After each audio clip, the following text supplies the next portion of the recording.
Thank you for joining us for another power-packed message from Dr. Myles Munroe, provided by Munroe Global Incorporated and MunroeGlobal.com. We transform followers into leaders and leaders into agents of change. We hope that this message is a blessing to you as you advance your life and discover your purpose.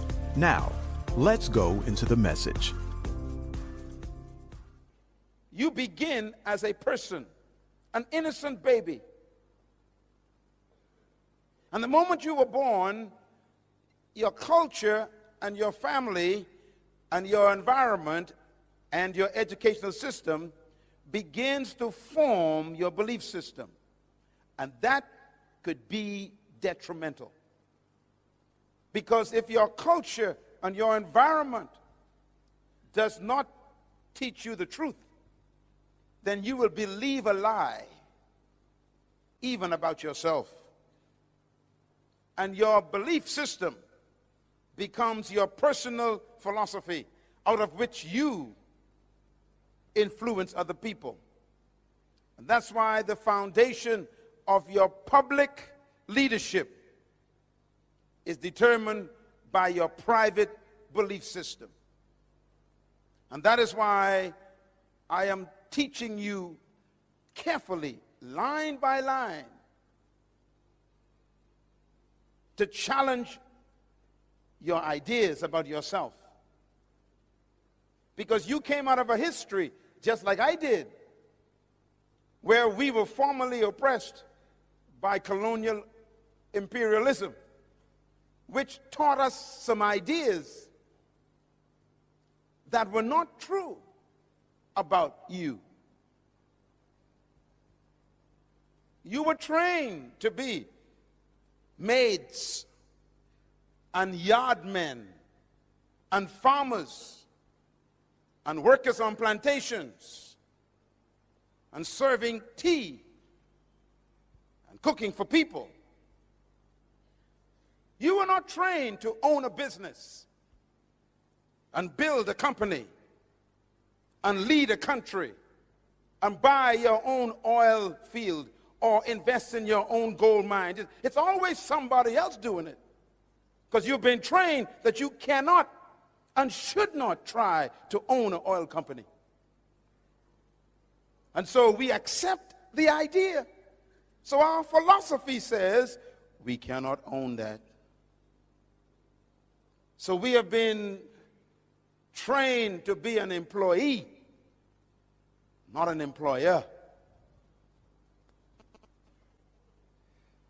As a matter of fact, we've been so brainwashed by the wrong philosophy that we are afraid to own things. We are afraid of success.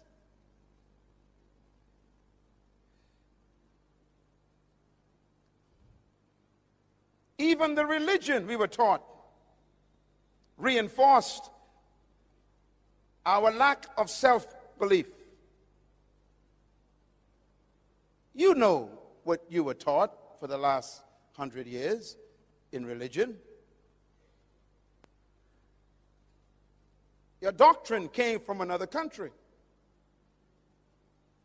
Your belief system was imported by people who owned your forefathers.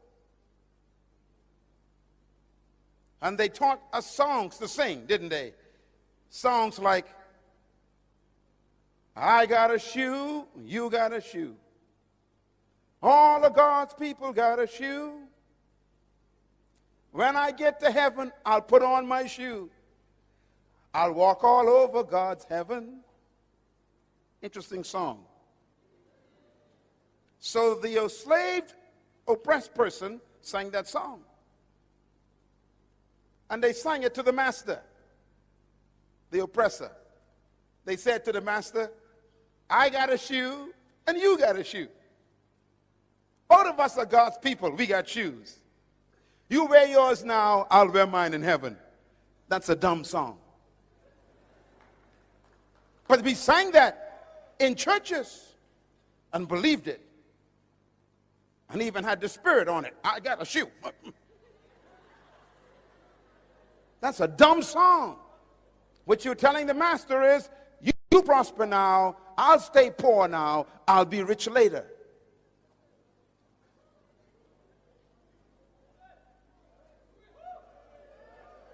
Something's wrong with that philosophy.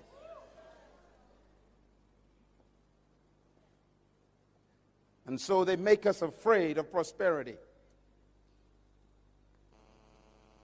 They say things like, you don't want to prosper, you might forget God. So stay poor and you'll stay humble before the Lord. Philosophy.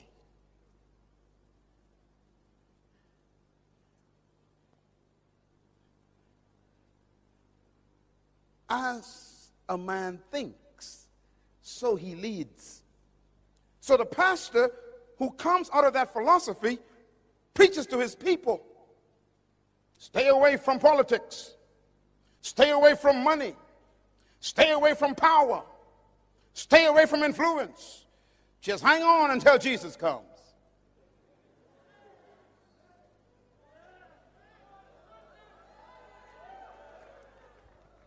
And that is what we preach.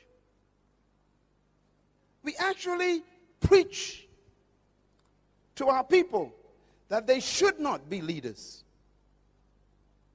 And they should not own. And they should not have influence. And that's why the Creator sent me to talk to my cousin. You are a ruler. You are a owner.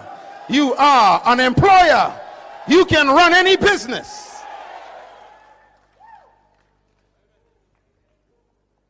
But you got to change your belief system. Let me show you a picture of a little boy.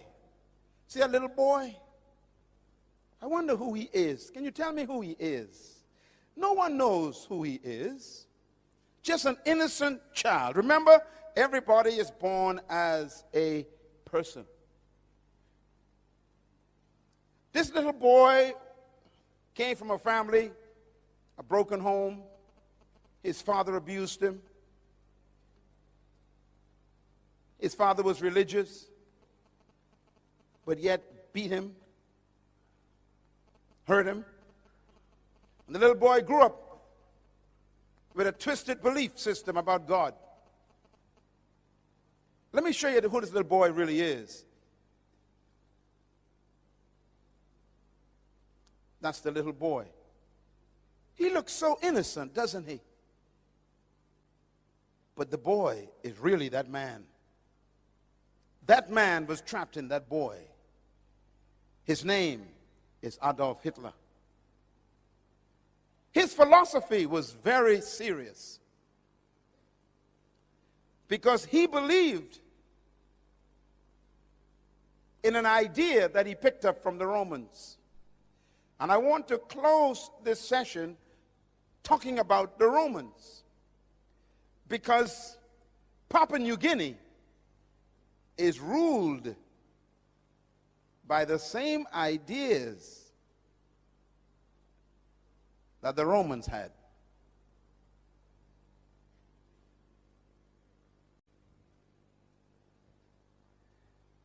Hitler believed that he was born and chosen by God to restore the Roman Empire. He believed that.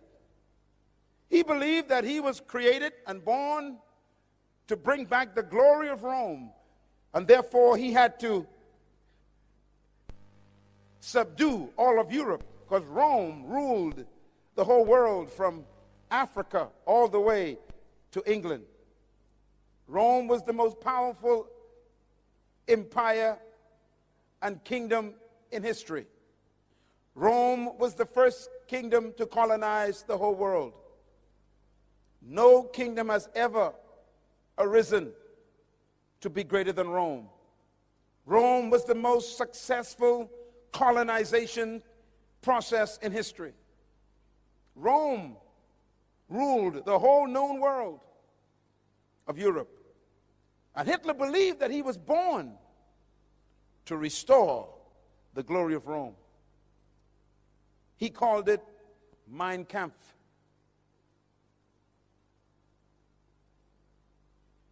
Where did the Romans get their ideas from? And this is important to think about leadership. The Romans conquered the Greeks. The Greeks were the ones who invented the philosophy of leadership that control our world today. Please listen to me carefully. Because Jesus was born under the Roman Empire in a Roman colony controlled by Greek ideas. So don't miss this. The Greeks were the most influential philosophers in modern history. The Greeks were the ones who invented the ideas that control the world right now. As a matter of fact, the Roman Empire adopted the Greek philosophy when they invaded Greece. The Romans were so powerful that they conquered Greece and destroyed the Greek Empire, but they did not destroy the Greek libraries. The Romans are smart people. They took the Greek libraries and they adopted the Greek ideas and philosophy of leadership. And so the Romans became Greeks in thinking, but Romans in military power. I want to give you quickly why this is important to you in Papua New Guinea. Because Papua New Guinea is a product of the Romans. And Papua New Guinea was ruled by Greek ideas. And that's why we are having difficulty right now with the mentality of the Papua New Guinea people. So you have to listen carefully what I'm going to say. I'm going to talk about your future and your past. The Greeks believed certain things about humanity and about leadership. The Romans adopted them, and the Europeans used them, and they colonized Papua New Guinea. And they used the same ideas of the Greeks to control Papua New Guinea. Papua New Guinea is a very young country. You are still battling with Greek ideas. I'm going to prove it to you. Because every colonization process carried the Greek idea and subdued the people. What did the Greeks believe that's important to you? Write them down. Number one, the Greeks believed that leadership was a product of natural endowment. Very important words. The Greeks believed that leadership was a product of natural endowment. What does this mean? Some of you know about the Greek philosophers who changed the history of the world. Let me give you a few of their names. Plato, very powerful Greek thinker. Aristotle, very powerful Greek philosopher. Socrates, a very powerful Greek thinker. These are the kinds of thinkers who gave their ideas that control the world today. I always tell people that the world is ruled by dead men. Our countries today, including Papua New Guinea, is ruled by dead men. How? Because they left their ideas with us. Ideas outlive humans. And ideas are more powerful than death. And the Greek philosophers like Plato and Aristotle and Socrates, they invented an idea. Look at my lips, please. I'm going to quote one of their ideas. This is a Greek idea. Demokrata. Demokrata is a Greek word. The Greeks invented the idea of democracy. Democracy is not from the Bible, it's from Greece.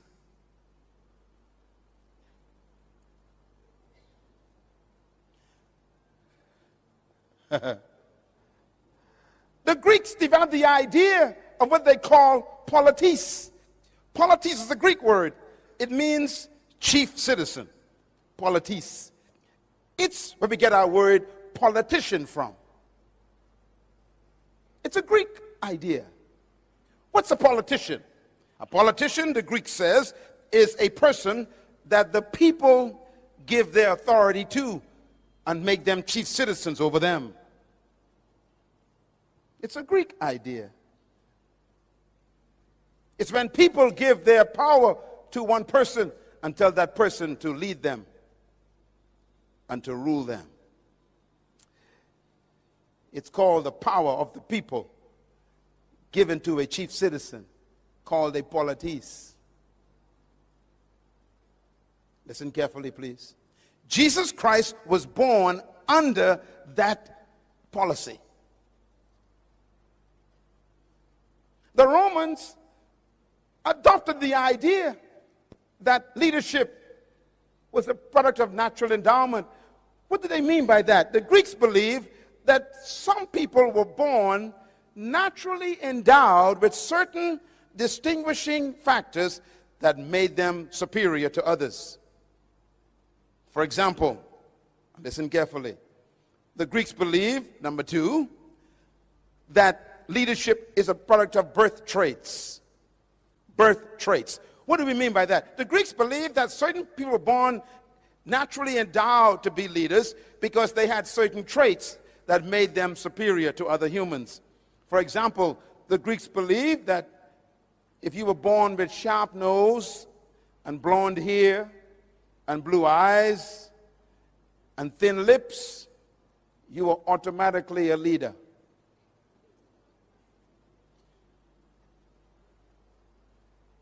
You can read this on the internet if you want to. It's all there.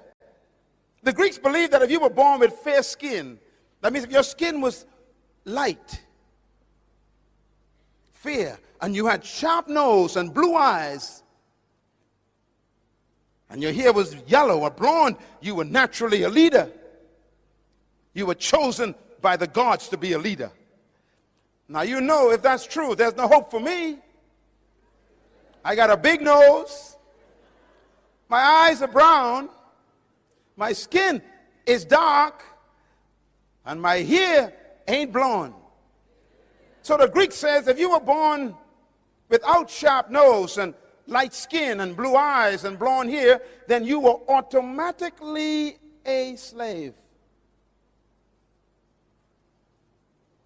The Greeks believed that. The Romans adopted it. And so there's no hope for you being a leader. You got the wrong skin, the wrong nose, the wrong eyes, and the wrong hair. Follow me? The Greeks also believed that leadership was a product of providence. Very important word, providence. Providence is referring to the gods. The Greeks believed in many different gods. And the Greeks believed that if the gods chose you to be a leader, then you were automatically superior to everyone else. If the gods did not choose you to be a leader, then you were automatically a slave and a follower for the rest of your life. In other words, the gods choose leaders.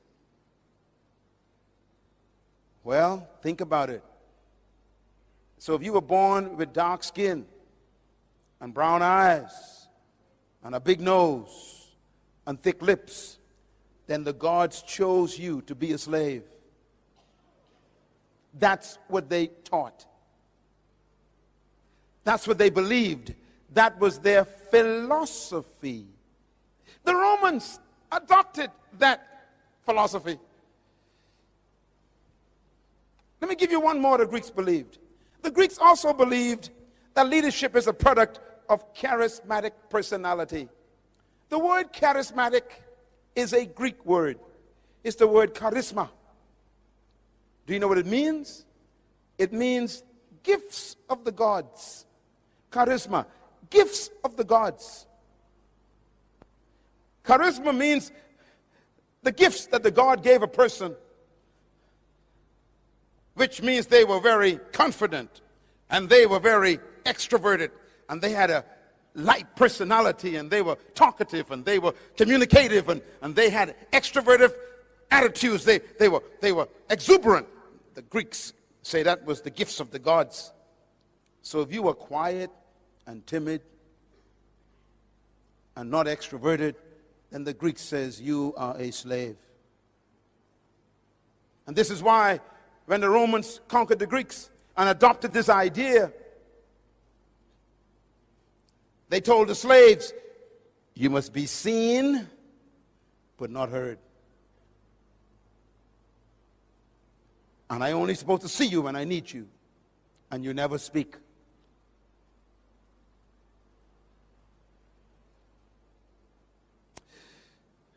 Leadership ideas.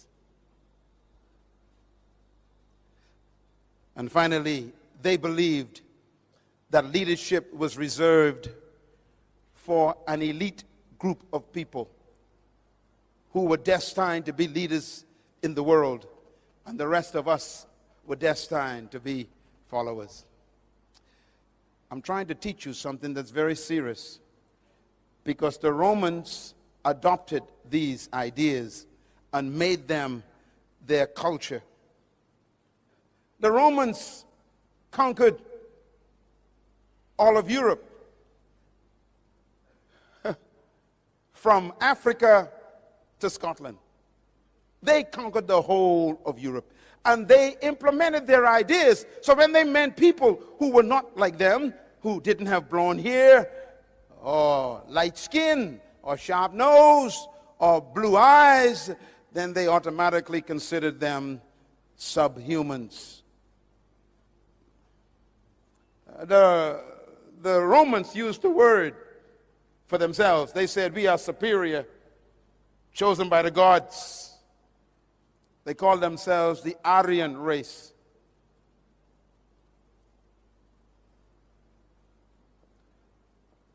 Now I'm going to give you the most important information today. Here it is. The Roman Empire ruled the entire known world, from Africa to Great Britain. The most powerful kingdom on earth under Caesar. They believed that they were chosen by the gods to rule the world.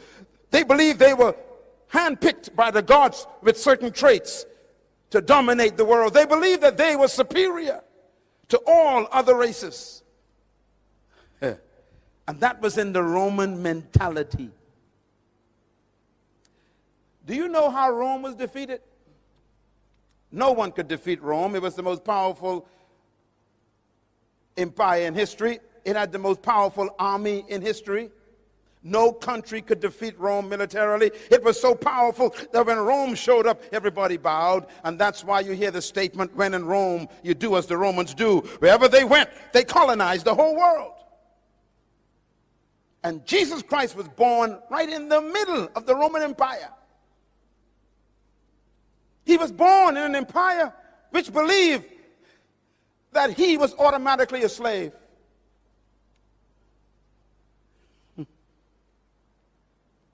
And that's why they treated the Jewish people through whom he came as dogs. Jesus Christ was born in a colony just like me. He was born subjugated by a powerful colonial power called Rome, just like you. He was taught that he was born to be a second-class citizen. He was taught that he was born to be subjected. He was taught that if some soldier in the Roman Empire asked you to take your cloak off and give it to them, you had to give them your clothes if they were cold. He was taught that when a Roman walked in, you stand up and bow. He was taught if the Roman gave you his shield to carry for a mile, you got to take it. He was taught if a Roman soldier got tired carrying his spear, he could say, here, take it for me, and you have to take it. He was taught that he was not a leader, he was a slave.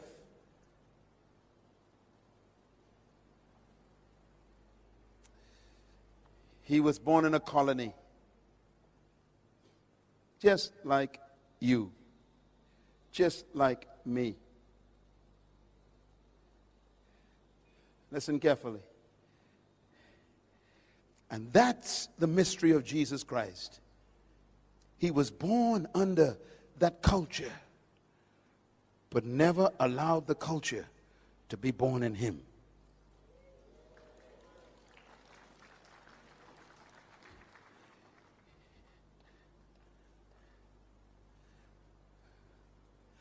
Let me explain Papua New Guinea. When the Roman Empire was defeated, it was not defeated by an army. It was defeated by what destroys most countries. The Roman Empire was destroyed by immorality. As a matter of fact, history teaches that the Roman Empire was destroyed by the loins of their leaders. Your loins are right here. Their sexual life destroyed them. They died from the inside. They decayed from immorality. 14 Caesars, 12 were homosexuals. They slept with boys, not women. They fell in love with their lust to the point where they became so immoral that they began to have men marrying men. It's as old as 2,000 years ago. They were destroyed by their lusts of the flesh. When a country begins to embrace immorality, their demise is on the way. When a country begins to sanction immoral acts that God condemned, don't worry about their country, they are dying. No matter how powerful your guns and military weapons are, if your morality becomes a cancer, your weapons become useless. And Rome died in the bedroom.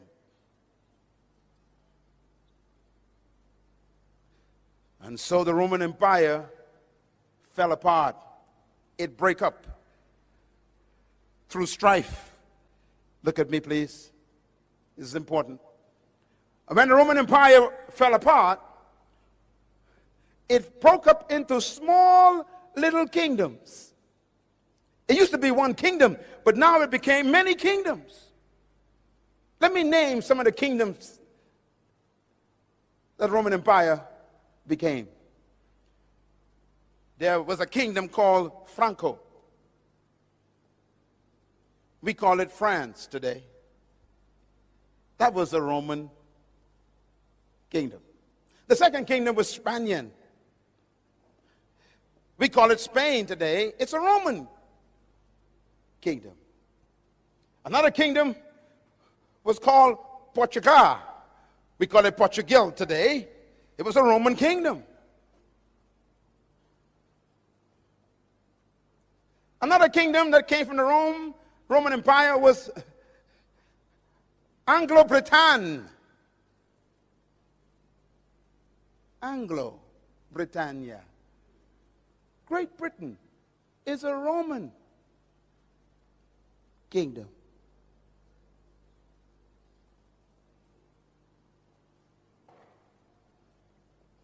We call them England today. Anglo. Light skin. Interesting, all of these kingdoms have the Roman philosophy. And they decided to expand their kingdoms. And so the French and the Spanish and the Portuguese and the British sent their ships out They are Roman in their minds, Greek in their thinking, and they come to take over territories.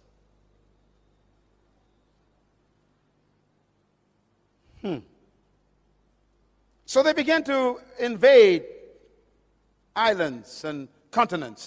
They came to the Caribbean. They came to Africa. They came to Central America. They went out to South America. And then they came to the Pacific.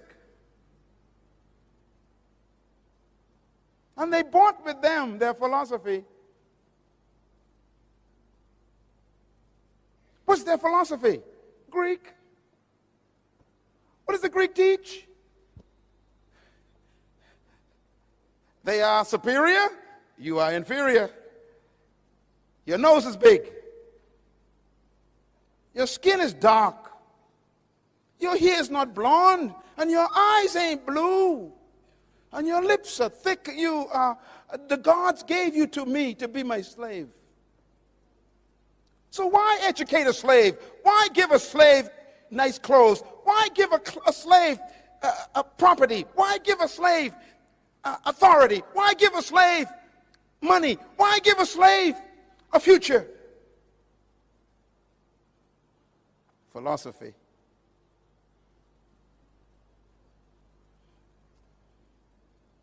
And so is the story of colonization. It's easy to sell a slave. After all, they're not chosen by the gods. Now, let me say something very quickly before I wrap this up. Every philosophy comes from an ideology. Ideology means ideas.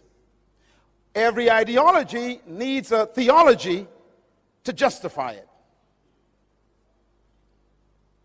So every time there's a philosophy and an ideology, there must be a theology to give it credibility.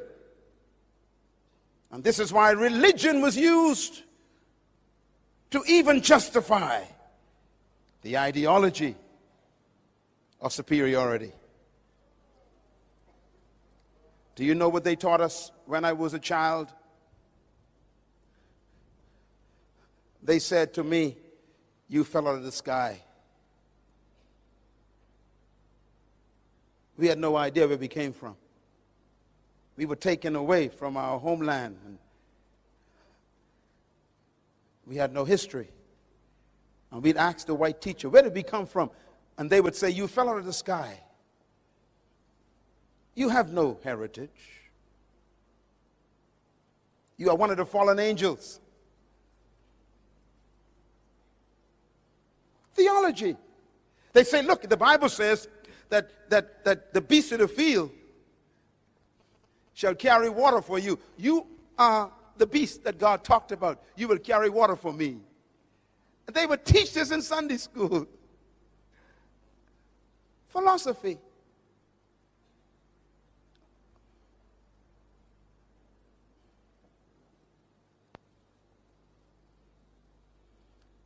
And here we are now, still on the Democrat. 200 years of conviction that you are not equal to others. 200 years of miseducation that you cannot think sophisticatedly.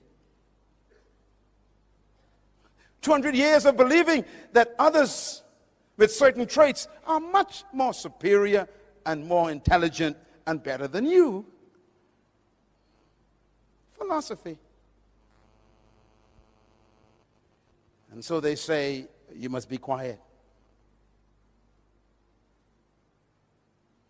You cannot speak much. You're not supposed to express your ideas. You keep your thoughts to yourself. Just make tea.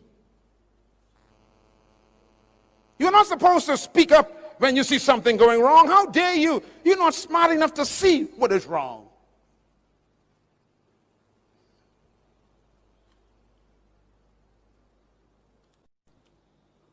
leadership problems. Here's the biggest one. Since you were chosen by the gods to be followers, why waste my time on you, training you to be leaders?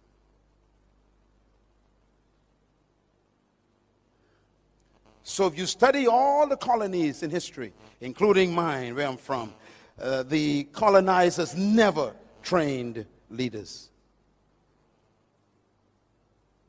And what's amazing is when they finally abandon and leave you, they expect you to fail. And that's why they leave. They always say, well, of course, there are more of you than us, so we're going to get out of here in case you kill us. But we know you can't lead anyhow, so your country will fail. So they expect you to fail. Well, I don't understand that, because if you didn't train me, how can I succeed? And when you do fail, then they blame you and say, see, I told you, you ain't intelligent enough to succeed. They forget that my failure is proof of their failure.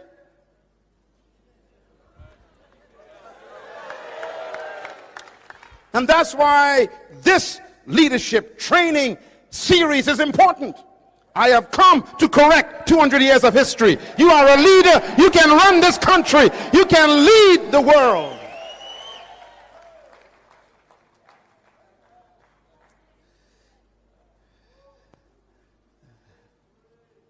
Take a deep breath. Tell your neighbor, I was born to lead. Clap.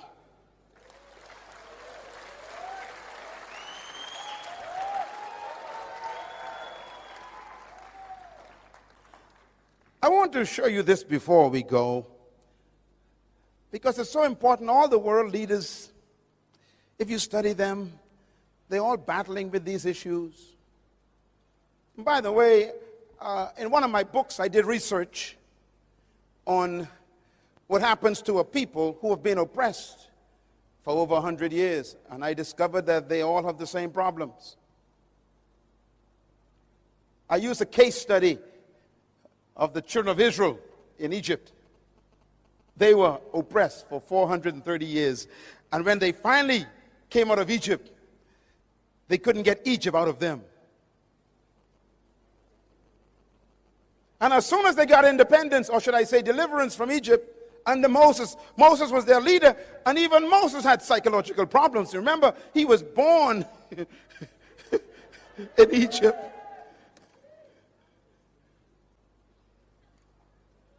But you'll remember that when they came out of Egypt, they didn't go into freedom. They was just delivered. Don't confuse deliverance with freedom. Papua New Guinea is not free yet. You are simply delivered. You are in the desert.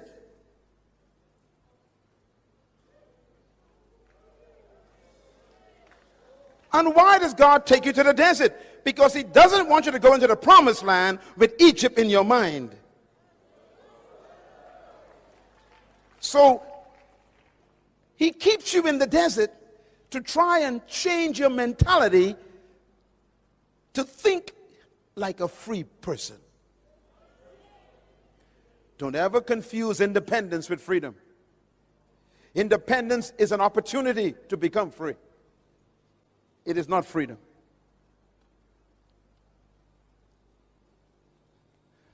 They were delivered from Egypt.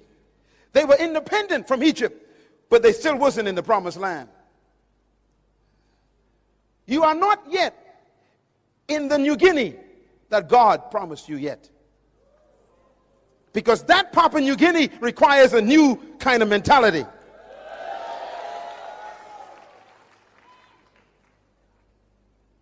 One day, my wife and I went to Egypt to visit. And we were in Israel for 10 days. And we caught our flight from Israel to Egypt. I will never forget my experience. We took off from Tel Aviv.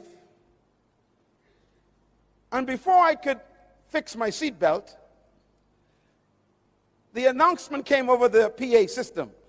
Please prepare for landing. I became confused. We just took off and we were landing. Now I thought that Egypt was far away from Israel.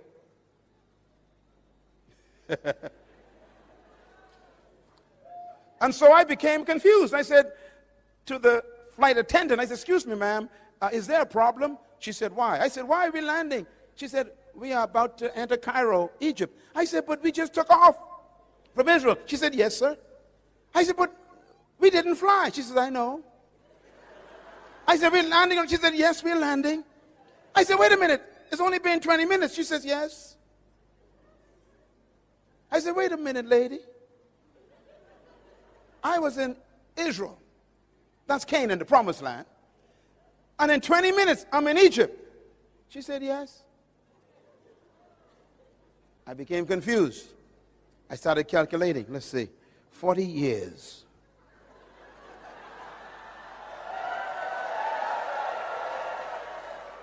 Why would it take 40 years to make a 20-minute journey? Interesting question. When we arrived in Egypt, we went to the hotel, put our bags down. Our guide came later that day to take us to see the pyramids and go to El-Aqsa and all the places of Egypt to see all the pharaohs, you know, the history and everything. And we went to the pyramids and everything, and it's beautiful. And we felt like we entered the Old Testament, because that's where the Old Testament, really, most of it took place. And I said to my guide, when we were driving, I said, sir, how far away are we from Israel? He said, depends on how you get there. I said, okay, if I drove in a car, how long would it take? He said, it'll take about 7 hours. I said, what if I walk from Egypt to Israel? He said, it'll take 40 days. I said, what about the aircraft? He said, 20 minutes. I began to calculate. I said, wait a minute. If I drove in a car on a bus, it's 7 hours. If I walked, it's 40 days. If I flew, it's 20 minutes. I went back to my hotel room, confused. I picked up my Bible because I had to go and find out what happened. And the Bible says, and they left Egypt, headed toward the promised land. But God did not take them directly there. I'm quoting the Bible. Because they were afraid in their minds. So he led them the long way around to get Egypt out of their minds. Now here's my mystery. This is Egypt. This is the promised land. And it's only 40 days walk. Why would it take 40 years? And I was confused. That means he kept them going around in circles for 40 years. Do you know why? Because they kept telling Moses, we want to go back. At least we knew where onions came from. We knew where garlic. There were pots of food in Egypt. Let's go back to the British way. It's too hard to run your own country. It's too difficult to take responsibility for your own future. Take us back to a place where other people ran our lives. We didn't have to think. Take us back where they provided peanut butter and cheese.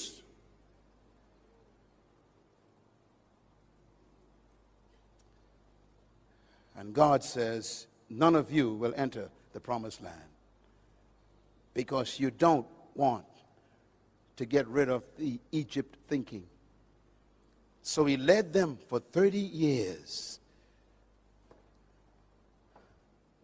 Do you know why? Because 40 years is a generation. That means he kept them going in circles until he got what they were carrying. They were carrying the next generation. Joshua was not born in Egypt. He was born in the wilderness. Caleb was not born in Egypt. He was born in the wilderness. There are some people in this room who cannot make it to the promised land of the new Papua New Guinea. Why? They still want to go back. I'm not talking to you. I'm talking to the one right behind you.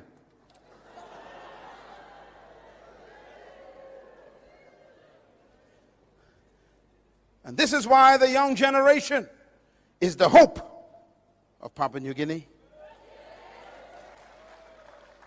And I say to the older members of this great country, ask God to change your mind. Ask him to deliver you from the scent of oppression. Ask him to give you a miracle, not in your body, but in your mind. Because their mind kept them out of the promised land.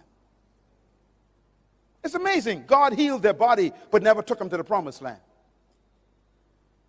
He fed them food, but never took them to the promised land. He kept their clothes for 40 years, but never took them to the promised land. In other words, God will preserve you until he gets what you want from you, and then he'll kill you.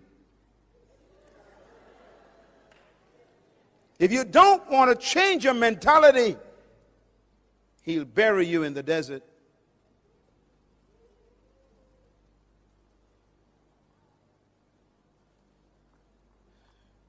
Moses never made it. Not even Moses made it. How close are you to the true Papua New Guinea? Can you see it? You know, 2 hours ago, I was sitting with your Prime Minister. We spent almost an hour together today. And I asked him a question 3 times. Same question. I said, Mr. Prime Minister, what is your vision for Papua New Guinea? What do you see as the new Papua New Guinea?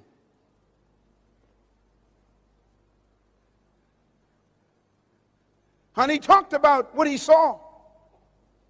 He saw a country where everybody was educated, free education. He saw a country where people had good health and welfare. They were taken care of. Diseases were almost non-existent. He saw a country where opportunity for people to own companies and to build businesses and to have share in the investment of their country. He said, I see this. And I told him, then you need to educate. You need to provide free education for every child in Papua New Guinea. Because until their mind is free, they are stuck in the wilderness. Sitting in this room are some of the greatest leaders in the world. And I believe that with all my heart. You are an awesome leader, young woman. But you have to unlearn what you've been taught by history. You must be free from the Greek mentality and the Roman ideology. You must be set free from the spirit of colonization. And believe that you can govern this country effectively by God's help. I beg you today to be delivered from Greek philosophy, because I too was a victim. Now let me close with how I got delivered. You want to know how I got delivered? Traditional leadership teaches that leadership is controlling and imposing your will on people. That is not true leadership. Secular leadership says that leadership is management of people. Leadership means you are superior to the followers. They teach that leadership means that you are served by your followers. They teach that leadership is measured by how many people serve you. This is not leadership.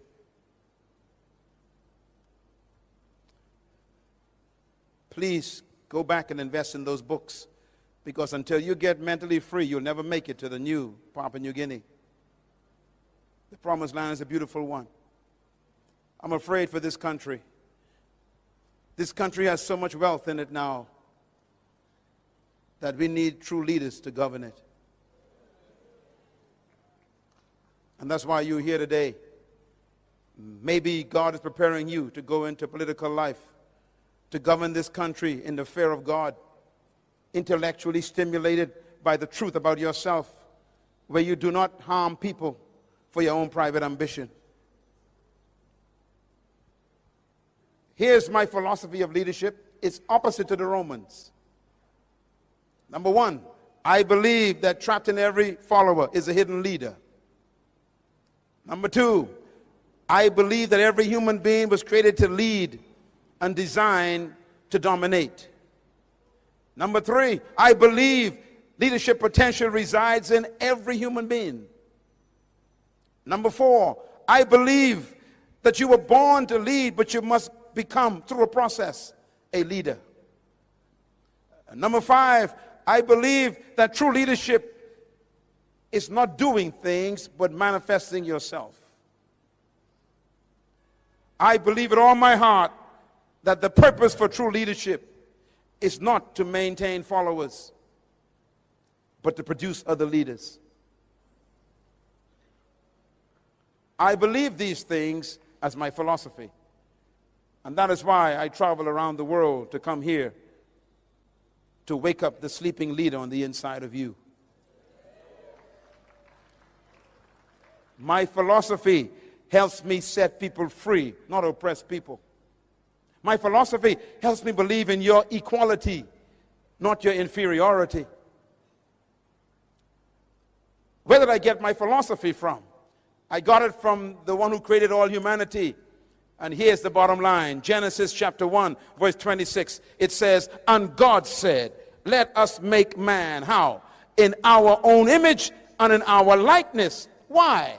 To let them have dominion over the fish and the birds and the animals and the trees and over all the earth and all that creeps upon the ground. Why did God create you? To have dominion. He didn't say let some of them have dominion. He said let all of them be dominators. Tell your neighbor, I'm a dominator by creation. Say it loud, I was born to dominate. Shout it loud, I was born to dominate. Tell your neighbor, I'm a dominator by birth. Tell your neighbor, I was designed to dominate. Come on, say it loud, I was born to dominate. God said, let them have dominion over the earth. So the purpose for your creation is dominion. And therefore, dominion is the most important word to you. Verse 27 says, so God created man in his own image. Watch this. Male and female created he them. And God blessed them and said unto them, have dominion. That means male and female are equal before God, and they are both dominators. Clap your hands anyhow.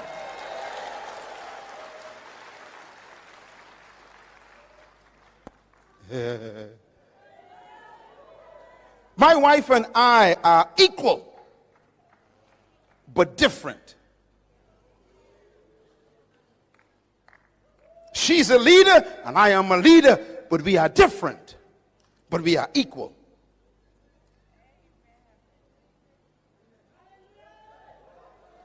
Male and female created he them. And God blessed them and said unto them, both of them, have dominion. In other words, the word dominion is an important word.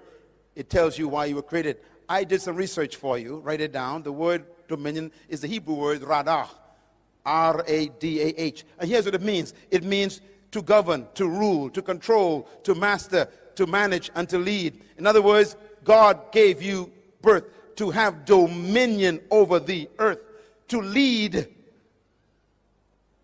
And here's the bottom line. If God created you to have dominion, which means to govern, to rule, to control, to lead, to master, then that means he built into you the ability to do it. God built into the seed the ability to become a tree. But the seed could die as a seed.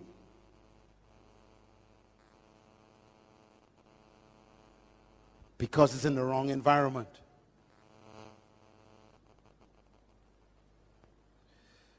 For 180 years, some of our countries have been in the wrong environment. We've been fed Greek ideas. And so we can't come forth. And that's why this leadership conference is here. Not to make you superior to anyone, to simply make you yourself. You are a leader, a dominator, a ruler, a governor, a master, a controller. Ladies and gentlemen, let me put it this way. He said, let them, which means male and female, every human being is a leader trapped on the inside. And here is the mystery of how it works. When I first met this beautiful lady, when I first saw her rather, Mother Teresa, before she died, what a woman. She was 4 feet 5 inches high. Little lady. She weighed 102 pounds. And she spoke to the United Nations. She was a nun. What made her so powerful? She discovered her gift. She discovered her purpose, her passion. Listen, please. Whatever you were born to be is trapped inside of you.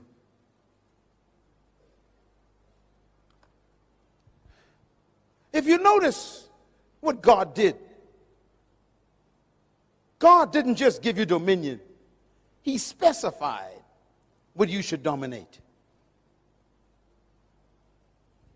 He said, have dominion over fish, birds, cattle, plants, and things that crawl on the ground. That means the only things you're supposed to dominate are fish. Check your neighbor, see if they have any fins. Come on, look around. Any fins? Any scales? Birds. Check your neighbor. Any feathers? Any beaks? Look around. Plants. Check your neighbor. Any leaves? Any roots coming out of their shoes? Things that crawl. Check your neighbor. Do they crawl on the ground on all fours? No. Then the only creature on earth that you are not commanded to dominate is another human.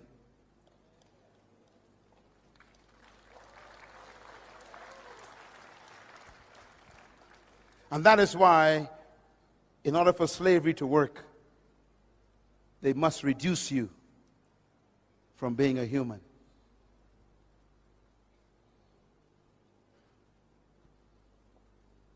And so they call you subhumans. Highly developed monkeys. Sophisticated chimpanzees. Intelligent gorillas. They just don't want to make you a man, a human. Why?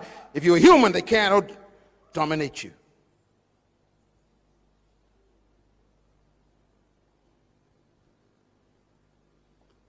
So any attempt to control, master, rule, or dominate another human is completely ungodly. That includes even a pastor trying to dominate his members. You are not supposed to control your members. They are not your property.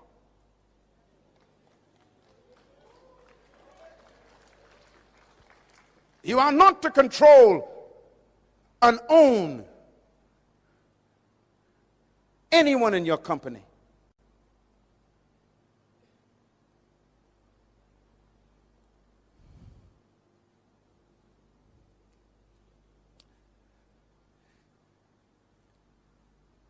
And so Jesus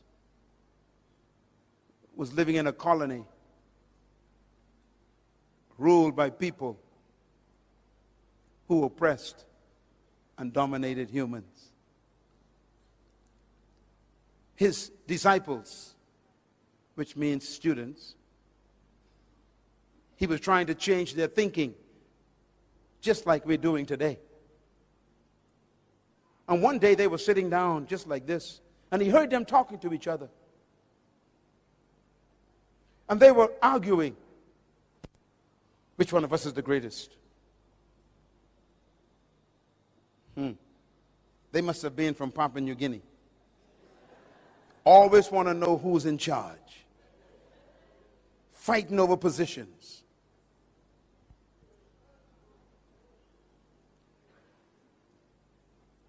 And he said to them, "What are you discussing?" He heard them, and they were so embarrassed. He said, "Are you asking who's the greatest among you?" And the Bible says he called a little child. He says, "Come, baby." And he put a child in the middle of them. He said, "The greatest among you is like a child.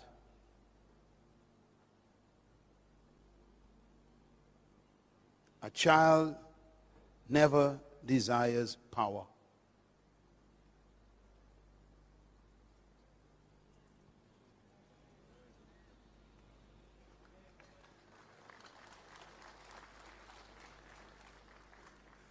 Two days later, he was sitting, having a meal, and two of his disciples came to him again, and they said, Mom, go and ask him if both of us could become deputy prime ministers when he become king of his kingdom. Forget the other 10. Make sure look out for ourselves, Mom." He listened to a woman. And their mother went to Jesus and said, "Sir, good master, will you make sure that my two boys sit on your right and your left when you come into your kingdom?" And Jesus was shocked. And he said, "Woman, first of all, you don't know what you're asking. You can't ask for leadership positions.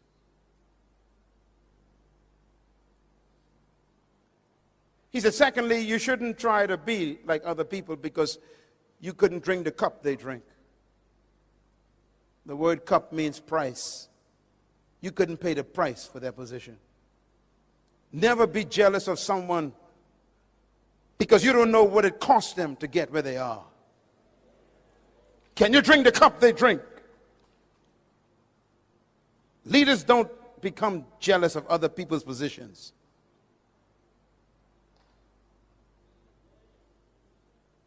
And then he said these words. To sit on my right and my left is not mine to give. These places belong to those for whom they have been determined by my Father. That means you can't even pray to Jesus for a position. Ladies and gentlemen, listen to me. It's okay. Listen. Don't look at me. This is very important. And then he said these words. You know that the Romans and the Greeks, I'm quoting Matthew chapter 20. You know that the Romans and the Greeks love to lord it over one another and lord it over the people. The word lord means to own something. That's why you call your landlord, landlord. It means owner. He says the rulers of this world love to own people like they are property. And there are some pastors who got that same spirit. These are my members. They ain't your members.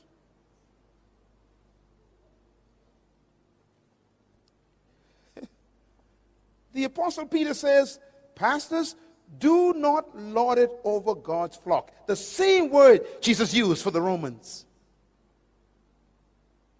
You don't control people. True leaders don't own people. They set people free to become great. He said, do not lord it over people like the Romans do. And then he says these words, it shall not be like that among you. Because in my kingdom, if you want to be a great leader, you must become the servant of everybody.